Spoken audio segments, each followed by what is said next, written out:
The Tao of Self-Confidence, episode 199. Welcome to the Tao of Self-Confidence, where I share stories of real women producing extraordinary results by finding their inner journey to self-confidence 5 days a week. Get your free audiobook at our website at thetaoofselfconfidence.com. Well, hello friend. Welcome to the Tao of Self-Confidence, where I share stories of amazing women who have discovered their inner journey to self-confidence. I'm your host today, Sheena Yap Chan, and today I have a phenomenal lady on. She is going to be here to share her story on self-confidence. She is the founder of AWE Connect, which stands for Asian Women's Empowerment, and I'm really excited to have her on, and she also does some travel writing and photography as well. So without further ado, I'm going to introduce you to Juno Kim. Juno, how are you today? Maybe you can fill in a little bit more about yourself to our listeners. Hi, thank you for having me. So I'm Juno Kim from Seoul, Korea. So as Sheena mentioned, I'm the founder of Asian Women's Empowerment Connect, and we are hosting our 4th annual conference later in July. And I'm also a travel writer and photographer at Runaway Juno Media. So you can go visit me at runawayjuno.com. Yeah, that's what I do. And thank you for having me. It's really good to be here. Awesome. I'm glad to have you on as well and share your story. So, Juno, what would be your favorite self-confidence quote? So I thought about that. There's one answer came out right away, which is I don't know if you know that there's a musical called Wicked, and there's a song, Defying Gravity.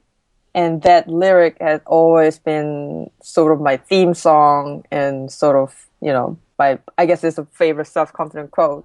Because there's, in the lyrics, it said, as someone told me lately, everyone deserves the chance to fly.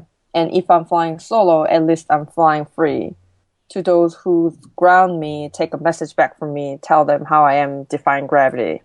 So that part has always been my motto. So it's actually in my master's thesis book. It's in the front page. Kind of funny. So yeah, I guess you can say this is my favorite self-confident quote. I love it, and I've heard of Wicked. It was actually a popular play here. I haven't seen it, I've only read the book, but I love that quote because, sometimes we feel like we're so limited to things when, everything around us is, we can just take it. We just have to go out there and be courageous enough to go and just fight for what we believe in, kind of like what you're doing with your conferences. I think it's amazing that, you're putting up these virtual conferences empowering Asian women. Because sometimes I feel like there's no platform out there, and then the more we can have it and bring more women, bring awareness, it's great. So, great quote. And in your own words, how would you define self-confidence? I think confidence comes from be comfortable and loving at who you really are, flaws including, because a lot of people are the hardest critic to themselves. Like we always, say bad things about us, and that sort of prevent us to have a confidence. So I think that's the most important. Just, accept your flaws and see the good person as you are. Great definition. I totally agree with you, especially, being a woman of Asian descent. Like we've been so prone to be our own worst enemy, right?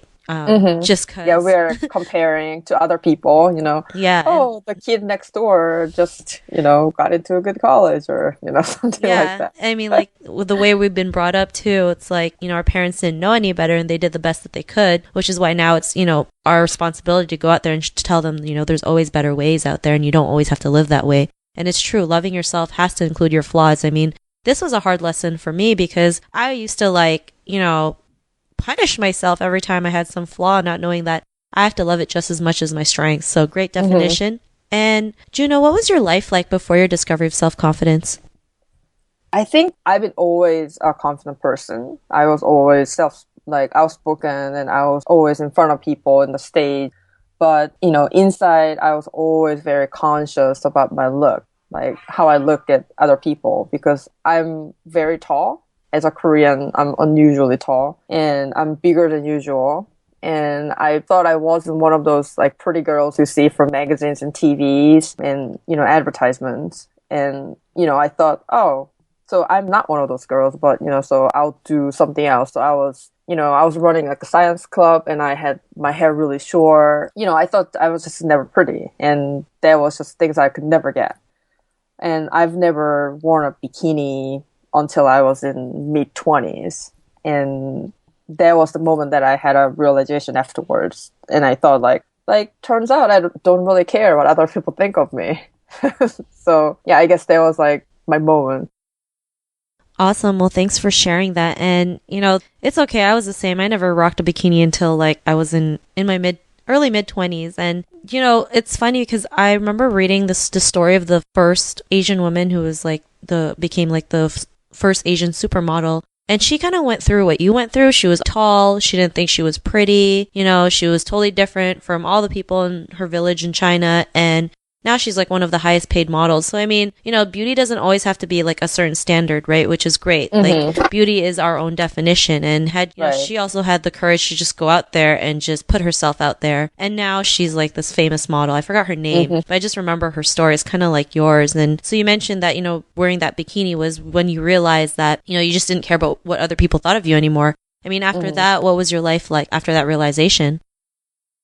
The moment that I decided to buy a bikini, they was like, oh, I guess I don't really care what other people think. So that was the moment that I start trying wearing something that on my own. Like, I buy my own clothing that in my style, I just buy bright color things because that's what I like big jewelries. And, I wear high heels, because I was working in a big engineering firm. So I had to wear a suit. And I thought, when I'm wearing a suit, I'm going to just rock my own style. So I just stopped caring. Like, I wasn't wearing, white and black, which is a lot of people wear in a workplace. And because I'm really big and tall, I really stood out. And that was not really a good thing as working in a company, but that sort of just built more of who I am. Like, I was becoming more confident and more outspoken. And as my quote, my favorite self-confident quote said, no one could tell me otherwise because I was the making a decision. And that was a really hard discovery as an Asian person, because Asians are not, especially girls, Asian women are not taught to be that way. We are taught to be quiet, we're taught to be preserved, we're taught to be nice and respectable. But then after that moment, I realized, okay, I could really live my life as I wanted. And that was the moment. And I left my job. That's because of other reasons, but I left my job and I've been traveling the world since 2011 in July, and I never stopped. So I travel full time. So that's my job. And I've been digital nomad ever since. I'm staying in my hometown now, but we still don't have a settled home. So I guess my life has been digital nomad, and traveling the world became who I am. Awesome. Well, thanks for sharing that. And I love that you point out that you make your own decisions, because you're right. As Asian women, like, we've been so programmed that, our parents make decisions for us, or people who of influence make our decisions. And then it's hard for us to make our own decision because we always have to second guess everything, wondering if we made the right decision or not, not realizing that we are more powerful than we ever realized. So, I'm glad you're able to realize that, and hopefully our listeners can realize that too, that, they have the ability to make their own decisions and be okay with it. And Juno, to the woman who's listening to your episode, she may be on her own journey to self-confidence. What would be that one tip you would give to her?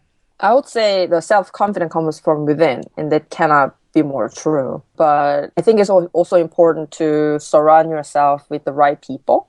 And that's why I founded AWD Connect, to connect all the creative and unique and driven Asian women all around the world. Because, happiness and the confidence comes from, what you have inside of you, but also people around you can affect on your mood, on what you're doing on your path. Because if you are surrounded by negative people who doesn't approve of what you do, then you will be discouraged. Like, everybody will be the same, no matter how strong you are. So find yourself the right group of people. I recommend you to check out AWD Connect if you're looking for somebody to talk to or a support system. So find your right sisterhood, and that will give you a push that you need and the support, and they would help you to make the magic happen.